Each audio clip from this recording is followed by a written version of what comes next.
सभी को नमस्कार। आज दिन तीसरा निरोग स्ट्रीट के इस मंच में आप सभी का स्वागत है। हम चरक संहिता का चिकित्सा अध्याय का तीसरा अध्याय ज्वर चिकित्सा इसका अनुलोकन कर रहे थे, जिसमें हमने ये इस पद्धति से चले थे कि ज्वर का जब भी हम चिकित्सा करेंगे तो इसको 3 भागों में विभाजित करेंगे। पहला भाग हेतु, उसके सामान्य हेतुओं को लेंगे, उसके बाद उसके लक्षणों को लेंगे सामान्य रूप से, और सामान्य रूप से ही उसकी चिकित्सा को लेंगे। आज विशिष्ट रूप से उसकी चिकित्सा के बारे में हम चर्चा करेंगे, जिसमें कि नव ज्वर या कफज ज्वर, पित्तज ज्वर, वातज ज्वर, जो निज प्रकार के ज्वर हैं उनकी चिकित्सा के स्वरूप को हम किस प्रकार से देखना चाहिए, प्रैक्टिकली कैसे उसे यूटिलाइज करना चाहिए, इन विषयों पर बात करेंगे। उसके पहले नस्या की एक अपील और मुहिम आप सभी से मैंने कल भी कहा था, आज भी उसे दोहराता हूं कि इन 21 दिनों में घर से बिल्कुल भी बाहर ना जाएं, अपने आप को सेफ रखें, दूसरों को भी सेफ रखें, और इस इंक्यूबेशन पीरियड में जिसे भी लक्षण आ रहे हैं वो अपने आप को सेफली अपने डॉक्टरों की सलाह से अपने आप को सेफ रखें, और उस पर किस प्रकार की चिकित्सा उसे लेनी है उस बारे में भी उनसे चर्चा करें। हेल्पलाइन नंबर प्रत्येक राज्य में अलग अलग बताए गए हैं, उनका भी उपयोग करें, अपने आप को सेफ रखें। बेस्ट इम्यूनिटी लाइफ आयुर्वेद की दिनचर्या का पालन करते हुए, और सुबह से शाम तक किस प्रकार से आहार का सेवन करना है, कौन कौन सी औषधियों को जो हम घरेलू रूप से मिलती हैं उनका किस तरीके से इस्तेमाल किया जा सकता है, इन सभी बातों को ध्यान में रखकर हम आगे बढ़ें और इन 21 दिनों का अच्छे से पालन करें। अंत में विज्ञान भारती की एक और मुहिम, जिसमें पिटीशन हम साइन करने के लिए सभी से अनुरोध कर रहे हैं कि उस पिटीशन को साइन करें और भारत सरकार तक वो पहुंचाएं कि आयुर्वेद और आयुष जो सेगमेंट है वो भी इस कोविड-19 के अगेंस्ट में काम करे, और कोरोना वायरस के अगेंस्ट में किस तरीके से उसका लाभ लिया जा सकता है, आयुर्वेद का क्या भूमिका रहेगी, उन सभी के लिए वो पिटीशन है। आप अपने अपने मत और उस पिटीशन को जरूर से साइन करें। अंत में अब हम फिर से विषय में आते हैं। विषय में बहुत क्लियरली बताया गया है कि ज्वर में हमने कहा कि ज्वर की चिकित्सा को लिया जाए। ज्वर की चिकित्सा करने के लिए 3 उद्देश्यों को हमें मूलतः पालन करना चाहिए। ज्वर के हेतुओं में कल हमने रेफरेंस आपको बताया था, चरक विमान स्थान अध्याय 5, उसमें रसव सोतो दुष्टि के लक्षणों को जब हमने देखा या हेतुओं को जब देखा तो हमें प्राप्त हुआ कि गुरु, शीत, अति स्निग्ध, अति मात्रा, समशन, चिंतन और चिंता इसके मूलतः हेतु हुए। रसव सोतस के ब्लॉक होने के 3-4 तरीके थे, जिसमें आपने देखा कि चरक विमान स्थान अध्याय 5 में ही जब हम उसे रीड आउट करेंगे तो हमें मिलेगा कि हमें अति प्रवृत्ति और संग ऐसा होने के चांस है। जो आप हेतु सेवन करते हैं उसमें संग होना यानी कि अवरोध होना बहुत ज्यादा कोशिश हो सकती है कि ऐसा हो कि अवरोधात्मक संप्राप्ति क्रिएट हो। जब हम माधव निदान को देखते हैं वहां पर भी माधव निदान ने संप्राप्ति अवरोधात्मक बताई है मिथ्याहार विहार के सेवन करने से। तो मिथ्याहार विहार का एक्चुअली प्रैक्टिकल मीनिंग क्या है? मिथ्याहार विहार का प्रैक्टिकल मीनिंग यह है कि उसको सब कैटेगराइज किया फिर से चरक ने गुरु, शीत, अति स्निग्ध, अति मात्रा में। कल हमने उसमें बारे में चर्चा करी थी, गुरु किस तरीके से लेना है उसकी डाइट प्लान से, शीत को किस तरीके से एलिमिनेट करना है उसकी डाइट प्लान से, अति स्निग्ध को कैसे एलिमिनेट करना है उसके डाइट प्लान से, स्निग्ध को कैसे एलिमिनेट करना है उसके डाइट प्लान से, उसे समशन करने की प्रक्रिया को कैसे एलिमिनेट करना है, उसे कैसे समझाना है कि इन निदानों का परिवर्जन करें, और साथ साथ में चिंता को कैसे न्यूट्रलाइज करना है, उसका डी स्ट्रेस फॉर्मुलेशन क्या है, और चिंतन को कैसे कम करके उसमें रसव सोतो दृष्टि के जो हेतु क्रिएट हो रहे हैं जो कि एक संप्राप्ति क्रिएट करने वाले हैं उनको कैसे रोका जाए, इस पे हमने कल चर्चा करी। वो चर्चा आज भी जारी रहेगी, क्योंकि जब नव ज्वर और कफ ज्वर के बारे में बात करते हैं तो हेतु सेम रह जाते हैं। लक्षणों में जब बात करी जाती है तो रसव सोतो दृष्टि के जो लक्षण हैं जिसे ज्वर कहा गया है, उस ज्वर के साथ में अश्रद्धा, अविपाक, गुरुत्वम उदरस्य, हृदय अविशुद्धि, आस्य अविशुद्धि, तंद्रा, आलस्य। अब ये जो शब्द कह रहे हैं कि हृदय अविशुद्धि, हृदय में भारीपन लगना, आस्य अविशुद्धि, इसका में क्लीन टाइप का मुंह नहीं लगना, गुरुत्वम उदरस्य, पेट में भारीपन लगना, तंद्रा का बार बार आना, आलस्य का बार बार रहना, हमें आलसी कंडीशन लगने लगती है कफज ज्वर में। नव ज्वर में भी यही अवस्था क्रिएट होती है। दोषों का प्रवर्तन नहीं होना, दोषों की जो मूल एक्टिविटीज हैं जैसे कि श्वास उश्वास नॉर्मल एक्टिविटी है वायु की, पित्त की पचन एक्टिविटी है, कफ की गुरुत्व एक्टिविटी है, इन सब में उनकी जो एक्चुअल प्रॉपर्टीज हैं या फिर उनकी जो क्वालिटीज हैं उनमें अवरोध की संप्राप्ति क्रिएट होना, लाला स्राव का बढ़ जाना कफज ज्वर में आता है। तो हम कफज ज्वर में जब हमने हेतुओं को देखा तो रसवस्रोत दृष्टि के लक्षणों को हम देख रहे हैं। लालास्राव रिल्लास ये लक्षणों के साथ में पेशेंट हमारे सामने आता है, वो बोलता है कि मेरे को पूरी में हैवी गुरुत्वम सुप्तम गुरुत्वम च गात्राणाम, हमारी पूरी बॉडी में हैवीनेस आ जाती है। बहुमूत्रता, कई बार पेशेंट आके ये कंप्लेन करता है कि मुझे एक्सेसिव यूरिनेशन हो रहा है, बॉडी बहुत ज्यादा हैवी लग रही है और हमारी बॉडी में जो आम मल है मतलब वो ज्यादा निकल रहा है, हमारी बॉडी से पचन जो है वो कंप्लीट नहीं लग रहा, हमें डिस्टर्ब फील आ रही है। तो ये दो सेगमेंट हमने कंप्लीट करे, हेतुओं का और लक्षणों का। अब हम जब चिकित्सा की बात करते हैं तो चिकित्सा में बहुत क्लियर ये सिचुएशन होती है कि चिकित्सा किस तरीके से की जाए। कल हमने जब चर्चा करी थी तो ये हमें ज्ञात हुआ था कि चरक सूत्रस्थान अध्याय 28 में लंघन को मूल चिकित्सा ज्वर के लिए माना गया है, रसवस्रोतस की मूल चिकित्सा लंघन को लिया। अब यहां पर जब हम कफज ज्वर के बारे में स्पेसिफिकली देख रहे हैं तो कफज ज्वर की जब चिकित्सा हमने देखी तो उसको फिर से हम डिवाइड करेंगे शोधन, शमन और आहार के रूप में। तो शोधन के रूप में जब हम देखेंगे तो शोधन में कफज ज्वर के लिए स्पेसिफिकली जब हम चरक चिकित्सा को देखते हैं तो वहां आंसर मिलता है चरक चिकित्सा अध्याय 3 श्लोक नंबर 228 एंड 229 में हमें ये क्लियरली पता चलता है कि वमन के लिए कौन से द्रव्यों का इस्तेमाल करना है उसके बारे में आया है। तो वमन का रेफरेंस आया है बहुत क्लियरली चरक चिकित्सा अध्याय 3 श्लोक नंबर 228 एंड 229, कौन से द्रव्यों से वमन करें इसका इंडिकेशन डायरेक्टली आपको मिलेगा। साथ ही साथ जब हम और भी उत्तरार्ध के अध्यायों को देखते हैं और तंत्रुक्तियों के माध्यम से अतिदेश तंत्रुक्ति से चरक सिद्धि स्थान अध्याय 3 में जाते हैं तो अध्याय 2 में जाते हैं तो हमें indication and Contra indication of वमन में इंडिकेशन अवस्था में नवज्वर अवस्था और कफज ज्वर की अवस्था प्राप्त होती है। तो नवज्वर अवस्था में वमन is indicated, then you can directly go for the शोधन लंघन दैट इज वमन बाय टू रेफरेंसेस, चरक चिकित्सा अध्याय 3 श्लोक नंबर 228 229 बाय विच द्रव वी शुड गो फॉर वमन। सेकेंडली चरक सिद्धि स्थान अध्याय 2 जिसमें नवज्वर की चिकित्सा में नवज्वर की चिकित्सा के रूप में वमन का इस्तेमाल करने के लिए कहा है। ऐसे दो रेफरेंसेस के साथ बाय द यूज ऑफ संहिता हम डायरेक्टली वमन को प्लान कर सकते हैं। वमन को प्लान करने की जो विधि है उसको स्पेसिफिकली चरक कल्पस्थान अध्याय 1 में आप देखें तो step by step with the SOP standard operative procedure of वमन बहुत क्लासिकली मेंशन है कि आपको वमन में क्या करना चाहिए, पहले मंगल आचरण किस तरीके करना चाहिए। स्नेहपान के योग्यों में अगर आप जाएंगे तो चरक सूत्रस्थान अध्याय 13 में आपको स्नेहपान के योग्य में भी अवस्था मिलेगी कि वमन इन कंडीशन में नवज्वर अवस्था में देना चाहिए। तो चरक सूत्रस्थान अध्याय 13, चरक कल्पस्थान अध्याय 1, चरक सिद्धि स्थान अध्याय 2, चरक चिकित्सा अध्याय 3, इन सभी को क्लब करके अगर आप देखें तो सब जगह रेफरेंसेस बिल्कुल मैच करते हैं और क्लियरली मेंशन होता है कि vamana can be use in the case of navajvara avastha and this is the primary shodhana kind of langhana और इसे ट्रीटमेंट मॉड्यूल में यूज किया जाए। इसको अगर आप क्रॉस चेक करना चाहें तो चरक सूत्रस्थान अध्याय 22 में जाएं, फिर भी लंघन के जो प्रकार हैं वहां पर वमन में again you will find navajvara. Very clearly आप नवज्वर में वमन को प्लान कर सकते हैं। प्लान ऑफ एक्शन स्नेहपान करके आप उसे प्रॉपर जाएं। एक बात जरूर ध्यान रखें कि आम अवस्था में वमन नहीं देना है, पहले उसे दीपन पाचन के लंघन को यूज करना है और then we have to plan for वमन। इसमें कौन कौन से द्रव्य इस्तेमाल हो रहे हैं इनका रेफरेंस चरक चिकित्सा अध्याय 3 श्लोक नंबर 228 229 में बहुत क्लियरली मेंशन है। मदन फल, इंद्रयव और उष्ण जल के साथ में मधु के शरबत के को इस्तेमाल करा जा सकता है। इक्षु रस का इस्तेमाल किया जा सकता है फॉर द वमन। ये वामक द्रव्यों में शमन लंघनों का इस्तेमाल, क्षय की अवस्था में किसी भी प्रकार का लंघन इस्तेमाल ना करें, ये भी इंडिकेशन आया है। स्वेदन को अब जो इसका मूल स्वरूप है चिकित्सा का नवज्वर का उसमें लिखा है लंघनम स्वेदो कालो यवागु तिक्तको रसा।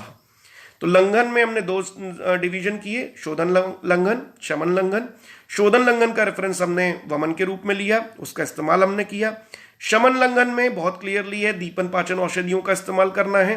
दीपन और पाचन के लिए अगर आप दीपनी महाकषाय चरक सूत्रस्थान 4 जाएं तो आपको औषधियों का समूह मिलेगा। पाचन के लिए आपको तिक्त रस चाहिए, तो उसका इस्तेमाल आप चरक विमानस्थान अध्याय 1 रसकल्पी में तिक्त रसों का इस्तेमाल करने की लिस्ट आपको प्राप्त होगी।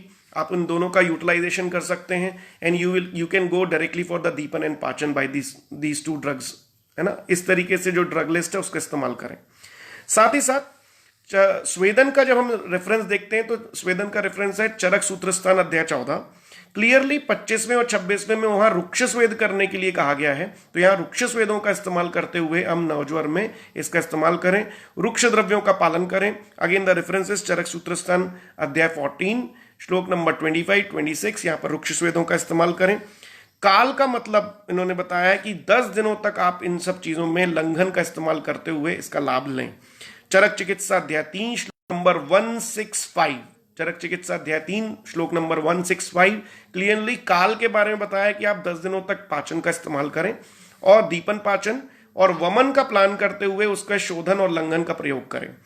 तो लंघन, स्वेदन, कालो, यवागु, यवागु का रेफरेंस कई जगह पर आया है, यवागु को बनाने की विधियां भी कई जगह पर आई हैं। तो यवागु का इस्तेमाल जब हम देखते हैं तो वमन और लंघन के बाद, मतलब कि शमन लंघन और शोधन लंघन के बाद, उस काल खत्म होने के बाद अगर आप यवागु पान सेवन करवाना उस पेशेंट को शुरू कर सकते हैं। यवागु से उसकी अग्नि जो है वो दीप्त रहेगी, उसमें फायदे रहेंगे। लेकिन रेफरेंस कहां से लें? रेफरेंस आप यूज कर सकते हैं चरक सूत्रस्थान अध्याय 2 श्लोक नंबर 18। डायरेक्टली अग्निदीपन की यवागुओं का वर्णन वहां पर आया है, जिसमें लाभकारी बात यह है कि सिंपल पंचकोल का इस्तेमाल करते हुए यवागु का निर्माण करें और उस यवागु के निर्माण से इस पेशेंट में आप लाभ ले सकते हैं। तो then we are having 3 plans.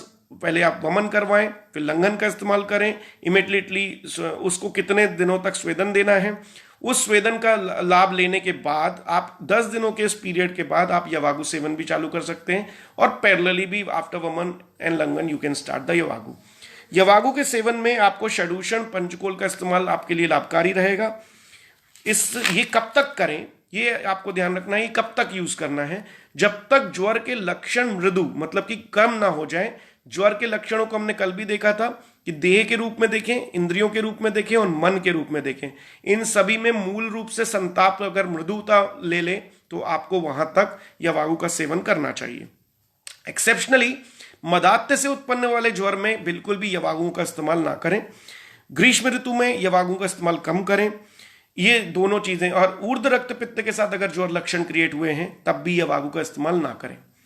साथ ही साथ अब अगला वर्ड है यवागु के बाद तिक्त को रसा।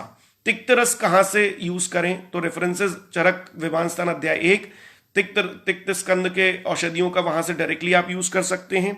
सेकेंडली जो तिक्त रस की औषधियां हैं चरक चिकित्सा अध्याय 3 श्लोक नंबर 200, विषम ज्वर में आने वाली औषधियों में सभी तिक्त रसात्मक हैं। अब अंत में आया है कषाय पान का इस्तेमाल करें। कषाय पान कौन कौन से हैं? रेफरेंसेस आए चरक चिकित्सा अध्याय 3 श्लोक नंबर 207 और 214, 207 एंड 214 तक अगर आप देखें तो बहुत अच्छे से वत्सकादिक्वात, त्रिफलादिक्वात, शट्यादिक्वात और बृहत्यादिक्वात, ऐसे 4 रेफरेंस चरक चिकित्सा अध्याय 3 में स्पेसिफिकली कषायों का यूज करने के लिए आपको आए हैं। व्हेन टू यूज कषाय? जब अपनी अग्नि दीप्त कर ली हो, इन्हीं स्टेप को फॉलो करना है। हम प्रोटोकॉल्स डिजाइन करते हैं, बीइंग अ ट्रीटमेंट मॉड्यूल जो हम डिजाइन करते हैं चिकित्सक के रूप में, तो हमने वमन प्लान किया, लंघन प्लान किया, उसके बाद हमने स्वेदन दिया, फिर हमने यवागुपान किया। उस काल के पर्याप्त यवागु सेवन करने के बाद जब अग्नि दीप्त हो गई तो हमने कषाय पान का इस्तेमाल किया, जिसमें वत्सकादि, शट्यादि, इस तरीके से कषायों का पान उस पेशेंट को किया। उसके बाद जो हमें आहार भी डिजाइन करना था वो पूरा कटुतिक्त रसों का कॉम्बिनेशन में, इसकी डिटेलिंग चरक चिकित्सा अध्याय 3 श्लोक नंबर 149, 154 में बहुत डिटेल में दी है कि आपको कटुतिक्त रसों का इस्तेमाल आपको करना है। कटुतिक्त, इनका इस्तेमाल तभी करना है जब अग्नि दीप्त हो चुकी हो। हर औषधि और आहार में यही है कि आहार को भी औषधि की तरह यूज किया जा पाएगा तब जब आप इन प्रोटोकॉल को step by step with standard protocol अगर आप यूज करेंगे तो आपको नवज्वर की चिकित्सा करना बड़ा आसान रहेगा। नवज्वर इज वेरी कॉमन, मैंने आपको कहा भी कि हर एक कंडीशन में, हर एक व्याधि के साथ ज्वर जो है एसोसिएटेड सिम्टम के रूप में भी आता है, एक बड़ी व्याधि है, वो किसी भी काल में हो सकता है, चाहे जन्म का काल हो, चाहे वो तरुण अवस्था हो, चाहे वो वृद्ध अवस्था हो। मृत्यु के पहले कभी भी ज्वर आना स्वाभाविक रूप से हो सकता है। ज्वर को एनालाइज करिए, उनके लक्षण समुच्चय को लीजिए, उनके हेतुओं को लीजिए, उनके लक्षणों को समझें कि कौन से नवज्वर के लक्षण अगर इसमें से हैं, जो मैंने आपको लक्षण अभी बताए, उसमें चिकित्सा मॉड्यूल बहुत क्लियर है। लंघनम स्वेदो कालो यवागु तिक्तको रसा, इस तरीके से स्टेप बाय स्टेप अगर हम इस मॉड्यूल को फॉलो करते हैं तो हम नवज्वर पे काफ़ी अच्छा काम कर सकते हैं। द सेकेंड सिचुएशन इज पित्त ज्वर, जो कि हम निज ज्वरों में सेकेंड लेवल पे आए और हमने पित्त ज्वर के बारे में देखा। फिर से इसको 3 भागों में विभाजित करिए, हेतु, लक्षण एंड औषधि। हेतु, again we have to go back in Charak में मानस्थान अध्याय 5। उन हेतुओं में पित्तज हेतुओं को क्लब करें। मूलतः जो अवरोधात्मक संप्राप्ति क्रिएट होगी, जो कि रसवस स्रोतस के ब्लॉक होने से हुई है, वो तो होगी ही, साथ में पित्तज हेतु इसमें क्लब हो जाएंगे तो ये पित्तज ज्वर में कन्वर्ट हो जाएगा। तो गुरु शीतम अति स्निग्धम अति मात्रम समशनाथ रसवानी दूष्यंती चिंतनम अति चिंतया के साथ साथ आपको पित्तज विकारों के जो पित्तज हेतु हैं उनके भी लक्षण, उनके भी इसमें आपको क्लब करते हुए पेशेंट में मिलेंगे। वो ज़्यादा से ज़्यादा स्पाइसी फूड ले रहा होगा, बहुत ज़्यादा ट्रैवलिंग का काम कर रहा होगा, बहुत ज़्यादा धूप में काम कर रहा होगा, गर्म स्थानों पे काम कर रहा होगा, बहुत ज़्यादा डीप फ्राई चीज़ों का सेवन कर रहा होगा। ऐसे आपको उसके डाइट प्लान्स में से, उसकी एक्टिविटी में से, उसकी साइकोलॉजिकल सिचुएशन में से आपको एक्सट्रैक्ट करना है कि उसके हेतु क्या हो सकते हैं और उसे डायग्नोस्टिक लेवल पे लाना है। क्योंकि पेशेंट जो आपके पास लक्षणों के साथ आएगा तो कौन से लक्षण होंगे, वो उसका जो वेग होगा ज्वर का वो बहुत तीव्र वेगी होगा, उसको बहुत ज़्यादा प्यास लग रही होगी, कई बार वो इररिलेवेंट टॉक कर रहा होगा, जैसे कि वो मुझे बहुत ज़्यादा बुखार है, इस तरीके की बातें। उसके सांस लेने में भी तकलीफ हो रही होगी, उसे कई बार चक्कर आ रहे होंगे, अतिसार की हिस्ट्री बता रहा होगा, उसे लूज मोशंस की हिस्ट्री बता रहा होगा और कई बार उसे उल्टी जैसा लग रहा होगा। ऐसे लक्षणों के समुच्चय के साथ पेशेंट आपके पास आएगा तो आपको वापस बैक टू चरक विमान स्थान अध्याय 5 आपको क्लब करना है कि उसके हेतुओं में उसके एक्चुअली इटियोलॉजिकल फैक्टर्स कौन कौन से हो सकते हैं, उसका आहार किस तरीके का है, उसकी मानसिक अवस्था क्या है, उसकी एक्टिविटीज क्या है, यानी कि विहार क्या है। इन तीनों को एक्सट्रैक्ट करके क्लब करें और ये पक्का करें कि ये लक्षण, ये जो भी लक्षण है, जैसे कि तीव्र वेगी ज्वर जो अवस्था क्रिएट हो रही है, उसके आहार में अगर विदाही अन्नपान का बहुत ज़्यादा सेवन है, साथ साथ में वो गुरुता के साथ में करता है। कई लोग बहुत ज़्यादा स्पाइसी नॉनवेज खाते हैं और उनकी डे टू डे लाइफ में रहता है, स्पाइसी फूड खाते हैं अलॉन्ग विद पनीर, बहुत ज़्यादा डे टू डे लाइफ में रहता है। कई बार विदाही अन्नपानानी, स्निग्धानी, स्निग्ध चीज़ों का, डीप फ्राई चीज़ों का बहुत ज़्यादा इंटेक करते हैं, उष्ण चीज़ों का बहुत ज़्यादा इंटेक करते हैं, उष्ण द्रव का बहुत ज़्यादा। कई बार चाय की हिस्ट्री इतनी रहती है कि 4-4, 5-5 बार दिन में चाय पीते हैं। चाय ना अगर पी रहे हो तो ग्रीन टी का बहुत ज़्यादा इस्तेमाल करके 4-4, 5-5 बार बहुत गर्म गर्म चीज़ों का इस्तेमाल करते हैं।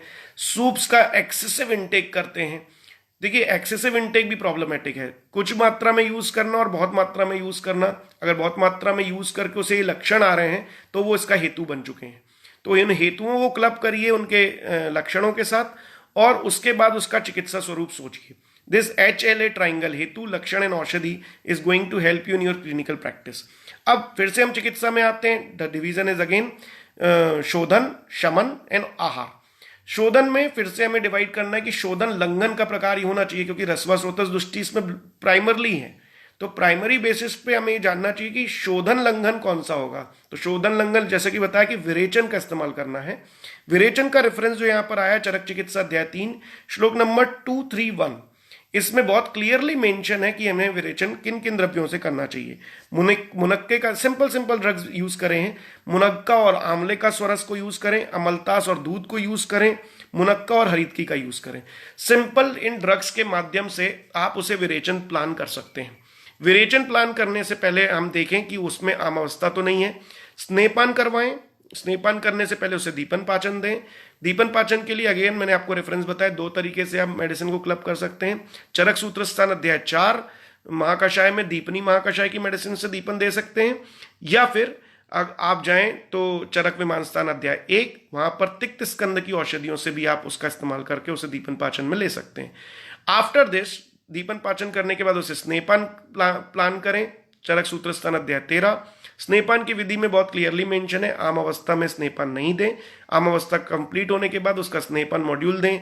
घी सिलेक्ट करने के लिए भी आपके पास पिप्पल्यादि, वासादि, बलादि और चंदनादि घृत चरक चिकित्सा अध्याय 3 में वासादि, बलादि, पिप्पल्यादि इन रेफरेंसेस के साथ क्लियरली मेंशन है कि आप इन घृत का भी डायरेक्टली आप इस्तेमाल कर सकते हैं। बलादि और चंदनादि आप पित्तज अवस्थाओं में आराम से यूज कर सकेंगे, उनका यूटिलाइजेशन आप कर पाएंगे। सो आफ्टर दिस, ये हमारे शोधन जो प्रक्रिया थी उसमें हमने क्लियरली मेंशन किया कि शोधन में आपको विरेचन यूज करना है इन द केस ऑफ पित्तज ज्वर। इसके जो और द्रव्य हैं चरक सूत्र स्थान अध्याय 2 में मिलेंगे। चरक सिद्धि स्थान अध्याय 2 में आपको यह प्राप्त होगा कि पित्तज ज्वर की अवस्था में विरेचन इज इंडिकेटेड। चरक चिकित्सा अध्याय 3 श्लोक नंबर 231 में भी इंडिकेशन आएगा कि आप वहां पर विरेचन दे सकते हैं। विरेचन द्रव्यों का इस्तेमाल करने में ज्वर के लिए जो इंडिकेटेड अवस्था है चरक कल्पस्थान अध्याय 7 से लेकर 12 तक जब विरेचन द्रव्य बताए गए तो कई बार अलग अलग फॉर्मुलेशन से इसको ट्रीटमेंट मॉडलिटी आई है कि आप कैसे कैसे द्रव्यों से इसमें इस्तेमाल करें। एक छोटा सा रेफरेंस है अमलतास का दूध के साथ, वो जो रेफरेंस है वो चरक चिकित्सा अध्याय 3 श्लोक नंबर 231 में क्लियरली मेंशन है कि आप इन द्रव्यों से विरेचन दे सकते हैं। So the easy thing is शोधन में लंघन, विरेचन। नाउ शोधन के पश्चात शमन का इस्तेमाल। शमन में जो मैंने अभी आपको बताया कि आप पिप्पल्यादि घृत का शमन के रूप में भी इस्तेमाल कर सकते हैं, वासादि घृत का इस्तेमाल कर सकते हैं, बलादि घृत का इस्तेमाल कर सकते हैं, चंदनादि घृत का इस्तेमाल कर सकते हैं। द रेफरेंस इज अगेन चरक चिकित्सा अध्याय 3। ये चारों घृत का आप शमन मात्रा में, शमन और शोधन मात्रा में फर्क होता है कि शमन मात्रा जो है आपको औषध सेवन काल में मध्यम मात्रा में इसका सेवन कराना है। उसमें आपको भोजन के बाद घृत का इस्तेमाल करते हुए औषधि का पान कराएं और ये लगातार निरंतर जब तक ज्वर के लक्षण है तब तक दिया जा सकता है। जैसे पित्त ज्वर के लक्षण खत्म होंगे तो automatically you have to stop, you have to withdraw the ghee. उसके बाद कषाय सेवन में मधुकादि कषाय और वत्सकादि कषाय का भी रेफरेंस चरक चिकित्सा अध्याय 3 में आया है। वत्सकादि कषाय एंड मधुकादि कषाय, मधुकादि शीत कषायों का वर्णन आया है। कषाय सेवन अगेन आमावस्था जब हट जाए, अच्छे से दीपन कर चुके हों तो कषायों का सेवन करने से ज्वर के लक्षण भी मुक्त होंगे, आपको बल की प्राप्ति भी होगी। दोनों तरीके से आप कषायों का सेवन कर सकते हैं। Now we have come to an end of पित्तज ज्वर। वातज ज्वर अवस्थाओं में भी लक्षणों का समुच्चय, निदान का समुच्चय अगेन हमें वहीं से लेना है। चरक विमान स्थान अध्याय 5 को ना भूलें। इस चीज को अच्छे से ध्यान रखें कि ज्वर की मूल संप्राप्ति अवरोधात्मक है जो कि क्रिएट हुई थी रसव स्रोतस के ब्लॉकेजेस से। उसके हेतु हैं गुरु शीत अतिस्निग्धम अतिमात्रम संशनात् रसवानी दुष्यंती चिंतनाम अति चिंतया। ये प्राइमरी फैक्टर्स को लेते हुए वातज के जो वातज कंडीशन के जो वात के इटियोलॉजिकल फैक्टर हैं उनको देखें कि व्यक्ति बहुत ज्यादा भार को तो नहीं उठा रहा, लगातार काम में तो नहीं लगा है, लगातार पैदल तो नहीं चल रहा, लगातार भूखा तो नहीं रह रहा, साथ में जब भी खाना खा रहा है तो गुरु आहार तो नहीं ले रहा। इन चीजों को क्लब करते हुए अगर वात का अवरोध क्रिएट होगा रसव स्रोतस में तो वातज ज्वर की संप्राप्ति क्रिएट करेगा। उसके लक्षणों में भी वात के क्लब लक्षण ज्वर के साथ में मिलेंगे, जिसमें कि बहुत ज्यादा जमाई आना और बहुत ज्यादा दर्द होना। ये पेशेंट बताया कि बहुत ज्यादा दर्द के साथ में बुखार है, बहुत बार बार जमाई आ रही थी, फिर अब बुखार आने लगा, तो इन अवस्थाओं के साथ में पेशेंट आपके सामने आएगा। साथ ही साथ आप में ये वातज ज्वर एक लौती ऐसी अवस्था है जिसमें शोधन के पूर्व अभ्यंग के रेफरेंस हमें मिलते हैं। अभ्यंग के रेफरेंसेस में आप देखें तो चरक चिकित्सा अध्याय 3 श्लोक नंबर 279 में अभ्यंग का डायरेक्ट यूज करने के लिए कहा है। चरक चिकित्सा अध्याय 3 श्लोक number 279, it is very clearly mention then you can use abhyanga in the case of jwara. वातज ज्वर में इसका इस्तेमाल करें, उसका लाभ लें। स्वेदन करने के लिए यहां पर वातज अवस्था है तो स्निग्ध स्वेदों का सेवन करें, लेकिन ये जान लें कि उसमें आम अवस्था नहीं होना चाहिए, वो पचा हुआ ज्वर होना चाहिए, निराम अवस्था क्रिएट हो जानी चाहिए ज्वर की। इसमें आमता के कोई भी लक्षण नहीं हो। आमता के लक्षण जब आपको रहेंगे तो आपको वो लक्षण आमवात के सामान्य लक्षणों के तरह दिखेंगे, तो वहां पर स्वेद का अवरोध हो जाएगा, शरीर में भारीपन लगेगा, पेट में भारीपन लगेगा, उदरस से गुरुता लगेगी, गात्र में गुरुता लगेगी, बहुत ज्यादा भारीपन लगेगा। इन लक्षणों के साथ में पेशेंट अगर नहीं है और वातज ज्वरों के लक्षण के साथ में, तभी आप वहां पर स्निग्ध स्वेद और स्नेहन अभ्यंग इनका इस्तेमाल करेंगे। वस्तियों का रेफरेंस भी चरक चिकित्सा अध्याय 3 श्लोक नंबर 172 में निरूबस्तियों का रेफरेंस, और चरक चिकित्सा अध्याय 3 श्लोक नंबर 170 में अनुवासन बस्तियों का रेफरेंस आपको आपके सामने आएगा। निरूबस्तियों में जब आप देखेंगे तो गुड़ुच्यादि निरू, पटोलादि निरू और आरगवदादि निरू, ऐसे 3 रेफरेंस आपके सामने आते हैं जो कि आप यूटिलाइज कर सकते हैं। गुड़ुच्यादि निरू, पटोलादि निरू, आरगवदादि निरू, इनका इस्तेमाल आप करें। आरगवदादि निरू का आप इस्तेमाल पित्तज कॉम्बिनेशन में वात पित्त अवस्था में, पटोलादि का आप वात कफज अवस्थाओं में, और गुड़ुच्यादि का वात पित्तज अवस्थाओं में इस्तेमाल करें और इसका लाभ लें। और ऐसी द्वंद्वज अवस्था और साथ साथ स्पेसिफिकली वातज ज्वर में आप डेफिनेटली निरूबस्ती को योग बस्ती के फॉर्मेट में यूज करें, जैसे कि हम लोग करते भी हैं वातज ज्वर के साथ जब पेशेंट आते हैं। और ऐसी अवस्थाओं में जब पेशेंट रहते हैं कि ज्वर भी है और वात का भी प्रकोप हुआ है, दैट स्पेसिफिक वातज ज्वर अवस्था जिसमें हम गुड़ुच्यादि, पटोलादि और आरगवदादि का यूज करते हैं। गुड़ुच्यादि का सबसे ज्यादा इस्तेमाल किया जाता है। अनुवासन बस्तियों में जीवंत्यादि, पटोलादि और चंदन आदि, इनको हम अनुवासन बस्ती के रूप में 120 ml जो कि शास्त्रोक्त मात्रा है उसका इस्तेमाल करते हैं। Day 1, day 2, day 4, day 6 and day 8 इस तरीके से हम लोग इस्तेमाल करते हैं अनुवासन बस्तियों का। चंदनादि, पटोलादि और जीवंत्यादि, इन तीनों ऑयल में से कोई सा भी ऑयल हम निर्मित करते हैं और उसका यूज करते हैं। चंदनादि ऑयल मार्केट में भी अवेलेबल है। साथ साथ में हम जब निरूबस्तियों का इस्तेमाल करते हैं, पेशेंट को खाली पेट रखते हैं, डे 3, डे 5, डे 7 ऐसे 8 दिन की मॉडलिटी बना के ऐसा ट्रीटमेंट शेड्यूल डिजाइन करके उसे हम देते हैं इन द केस ऑफ वातज ज्वर। शमन में कषाय का सेवन, जैसे आपको बताया था, वत्सकादि कषाय, बृहत्यादि कषाय, इनका इस्तेमाल हम करते हैं आफ्टर शोधन एंड शमन बस्तियां। ये जो हम 8 दिन का मॉड्यूल बताते हैं उसके बाद में हम कषाय सेवन पान करवाते हैं। उसके बाद जब ऐसी अवस्था आती है कि हम और बल देना है तो हम घृतपान का इस्तेमाल करते हैं। क्षीरपाक का इस्तेमाल चरक चिकित्सा अध्याय 3 में आया है, और मांस रस का सेवन करने का भी रेफरेंस चरक चिकित्सा अध्याय 3 में आया है। इन तीसरे अध्याय में से इन चीजों का स्पेसिफिक एक्सट्रैक्शन करके मांस रस कब यूटिलाइज करना है, क्षीरपाक का कब यूटिलाइज करना है। क्षीरपाक की अवस्था में बहुत स्पेसिफिक है कि जब बल देना है और निराम अवस्था रहे। मांस रस में जब वात का अत्यधिक प्रकोप हो गया हो और पेशेंट क्षय की अवस्था में जा रहा हो तब आप मांस रस का इस्तेमाल करें। मांस रस निर्माण करने की विधि जो है हम शारंगधर का यूटिलाइज करते हैं, और मांस रस का सेवन करने से उसको लाभ भी होता है। घृत पान करने के लिए बहुत अच्छे अच्छे पिपले आदि घृत का वर्णन आया, जो कि पाचन भी करता है, वात का शमन भी करता है और ग्रहण भी करता है। साथ साथ में कषायों का सेवन बहुत स्पेसिफिकली यूज करने के लिए आया है। कषाय का सेवन में ध्यान रखें कि अग्नि दीप्त होनी चाहिए और कषायों को पचाने में सक्षम होनी चाहिए। इसी तरीके से कफज ज्वर, पित्तज ज्वर और वातज ज्वर की संप्राप्ति और चिकित्सा को आज हमने डिस्कशन किया।